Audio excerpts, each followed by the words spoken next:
Neymar D Silva Santos junior തീർച്ചയായിട്ടും ലോകത്തിലെ തന്നെ one of the best player ആയിട്ട് വാഴ്ത്തപ്പെട്ടിരുന്ന, ലോകത്തിലെ തന്നെ ഭാവിയിൽ ഏറ്റവും മികച്ചൊരു പ്ലെയറായി മാറുമെന്ന് വിലയിരുത്തപ്പെട്ടിരുന്ന ഒരു പ്ലെയർ ആയിരുന്നു നെയ്മർ എന്ന് പറയുന്നത്. ഒരു കണക്കിന് ലോകത്തിലെ ഏറ്റവും അധികം ഹേറ്റേഴ്സ് ഉള്ള പ്ലെയേഴ്സിൽ ഒരാൾ കൂടിയാണ് ഇന്ന് നെയ്മർ എന്ന് പറയുന്നത്.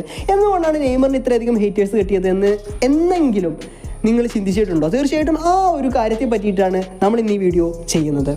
Y Neymar got these much of hate? തീർച്ചയായിട്ടും നെയ്മർ എന്ന് പറയുന്നത് സാന്റോസിൽ നിന്നും വളരെ മികച്ച രീതിയിൽ കളിച്ചിട്ട് ബാഴ്സലോണയിൽ എത്തിയിട്ട് ബാഴ്സലോണയിൽ വെച്ചിട്ട് മെസ്സി, നെയ്മർ, സുവാരസ് ത്രയത്തിൻ്റെ ഒപ്പം ചേർന്നിട്ട് കിടിലമായിട്ട് കളിച്ചിട്ട് ലോകത്തെ ഏറ്റവും അധികം ഇമ്പാക്റ്റ് ഉണ്ടാക്കിയിട്ടുള്ള പ്ലേയേഴ്സിൽ ഒരാളാണ്. തീർച്ചയായിട്ടും മെസ്സിയും നെയ്മറും, അല്ലെങ്കിൽ മെസ്സിയും റൊണാൾഡോയും പറയുമ്പോൾ അതിൻ്റെ കൂടെ നമ്മൾ ചേർത്ത് പറയുന്ന ഒരു പേരാണ് നെയ്മർ എന്ന് പറയുന്നത് അല്ലേ.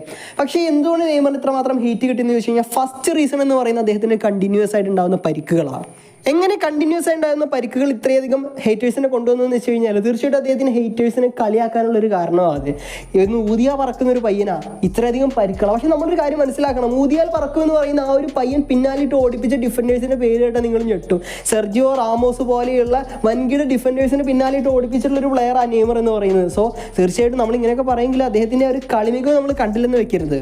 അദ്ദേഹത്തിന് ഹേറ്റേഴ്സ് വരാനുണ്ടായിരുന്ന മറ്റൊരു കാരണം എന്ന് പറയുന്നത് തീർച്ചയായിട്ടും കണ്ടിന്യൂസ് ആയി ഉണ്ടാകുന്ന ഈ പരിക്കുകൾക്ക് കാരണമായിട്ടുള്ള അദ്ദേഹത്തിൻ്റെ ഒരു പ്ലേയിങ് സ്റ്റൈലാണ്. അദ്ദേഹത്തിൻ്റെ പ്ലേയിങ് സ്റ്റൈൽ നമുക്കറിയാം, പന്ത് കാലിൽ വെച്ച് മനോഹരമായിട്ട് സ്കിൽസ് എടുത്ത് കളിക്കും. പക്ഷെ കുറേ പേർക്ക് ഇത് കണ്ടെടുത്താൽ കണ്ടുകൂടാ. പാസിങ്ങും കൃത്യമായിട്ടുള്ള ഗോളടികളുമാണ് ഫുട്ബോൾ എന്ന് വിശ്വസിക്കുന്ന ഒരു കൂട്ടം ആൾക്കാർക്ക് ഫുട്ബോളിൻ്റെ മനോഹരമായിട്ടുള്ള ഈ ഒരു വശം കാണാൻ ഇഷ്ടമില്ല. തീർച്ചയായിട്ടും ആ ഒരു ഹേറ്റും ഈ നെയ്മറിന് വന്നിട്ടുണ്ട് എന്നുള്ളതാണ്.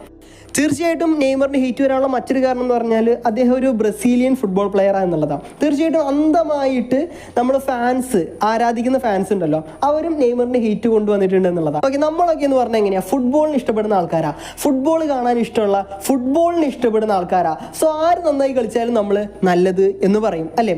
പക്ഷേ ഒരു കൂട്ടം ആൾക്കാർ അങ്ങനെയല്ല, തങ്ങളുടെ ഇഷ്ടപ്പെട്ട കളിക്കാരൻ മാത്രമാണ് മികച്ചത് എന്ന് പറയാൻ ഇഷ്ടപ്പെടുന്ന ഒരു കൂട്ടം ആൾക്കാരുണ്ട്. അവരൊക്കെ എപ്പോഴും കുറ്റപ്പെടുത്താൻ യൂസ് ചെയ്യുന്ന ഒരു കളിക്കാരനാണ് നെയ്മർ എന്ന് പറയുന്നത്.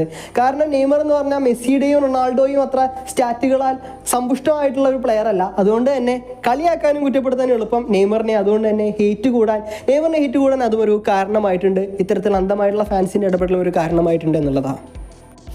ഇനി നെയ്മറിന് ഹേറ്റ് കൂടാനുള്ള മറ്റൊരു കാരണം പറയട്ടെ. നെയ്മറിൻ്റെ കരിയറിലെടുത്ത വൺ ഓഫ് ദി വേസ്റ്റ് ഡിസിഷനുകളിലൊന്ന് തീർച്ചയായിട്ടും ബാഴ്സലോണയിൽ നിന്ന് PSG പോയത്.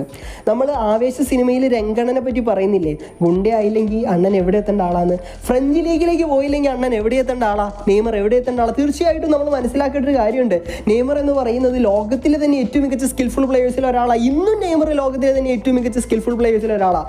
പക്ഷേ നെയ്മറിൻ്റെ പേരിന് അധികം പറഞ്ഞു വെക്കുന്നില്ല. ഇത് പറയുമ്പോൾ നിങ്ങളൊരു പക്ഷേ എന്നെ പുച്ഛിക്കും, നെയ്മർക്ക് ഇപ്പോൾ പറഞ്ഞേക്കുന്നുണ്ടെന്ന് പറയും. പക്ഷേ 2 കൊല്ലം മുന്നേ വരെ നെയ്മർ ഉണ്ടാക്കിയ ഓളത്തിന്റെ 10 ഇപ്പോൾ ഉണ്ടാക്കാൻ സാധിക്കുന്നുണ്ടോ? ഇല്ല, തീർച്ചയായിട്ടും ഇല്ല. അപ്പം കുറ്റം പറയല്ല, തീർച്ചയായിട്ടും അതാണ് യാഥാർത്ഥ്യം എന്ന് പറയുന്നത്. തുടർച്ചയായി വരുന്ന പരിക്കുകളും പിന്നെ അങ്ങനെയുള്ള ഒരുപാട് കാര്യങ്ങൾ നെയ്മറിനെ പിന്നോട്ട് വലിക്കുന്നുണ്ട്. തീർച്ചയായിട്ടും ഫ്രഞ്ച് ലീഗിലേക്ക് പോകാൻ വേണ്ടിയിട്ട് അദ്ദേഹത്തെ ഒരു ഡിസിഷൻ ഉണ്ടല്ലോ, അത് one of the waste decision ആയിരുന്നു എന്നുള്ളതാണ്. തീർച്ചയായിട്ടും ഫ്രഞ്ച് ലീഗിൽ അദ്ദേഹം കളിക്കുന്നത് എങ്ങനെയാണെന്ന് പറയുന്നത്, നമ്മുടെ ഈ കണ്ടം കളിയിൽ കുറച്ച് പ്രായമുള്ള അത്യാവശ്യം കളിക്കറിയാവുന്ന ആൾക്കാർ കുഞ്ഞു പിള്ളേരെ പിന്നാലിട്ട് കളിപ്പിക്കില്ലേ, അതുപോലെയാണ് നെയ്മർ അവിടെ ഫ്രഞ്ച് ലീഗിൽ പോയി കളിക്കുന്നത്. ശരിക്കും കറക്റ്റ് ഒരു ഓപ്പോസിഷൻ വേണം, അപ്പോഴേ തങ്ങളുടെ സ്കില്ല് മിനുക്കിയെടുക്കാൻ പ്രൊഫഷണൽ പ്ലേയേഴ്സിന് സാധിക്കത്തുള്ളൂ. അദ്ദേഹം ഫ്രഞ്ച് ലീഗിന് പുറമെ മറ്റേതെങ്കിലും ഒരു ലീഗിലേക്ക്, ഫോർ എക്സാമ്പിൾ ഒരു പ്രീമിയർ ലീഗിലേക്കോ അല്ലെങ്കിൽ അതേപോലെ ബുണ്ടസ് ലീഗ മോറോവർ അതിനേക്കാൾ കൂടുതൽ ഞാൻ പ്രിഫർ ചെയ്യുന്നത് പ്രീമിയർ ലീഗിലേക്ക് പോകുകയാണെന്നുണ്ടെങ്കിൽ നെയ്മർ ലോകത്തിലെ തന്നെ ഏറ്റവും മികച്ച പ്ലേയേഴ്സിൽ ഒരാളായി മാറും. അല്ലെങ്കിൽ ലാ ലീഗിലെ തന്നെ മറ്റൊരു ക്ലബിലേക്ക് പോകുകയാണ് എന്നിരുന്നാൽ കൂടെ ലോകത്തിലെ തന്നെ ഏറ്റവും മികച്ച പ്ലേയേഴ്സിൽ ഒരാളായി നെയ്മർ മാറിയേനെ എന്നുള്ള കാര്യത്തിൽ യാതൊരു സംശയവുമില്ല.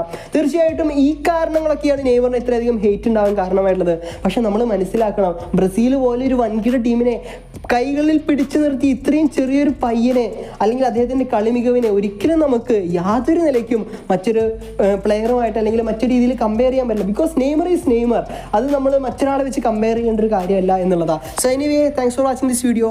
Thank you. See you next time. By.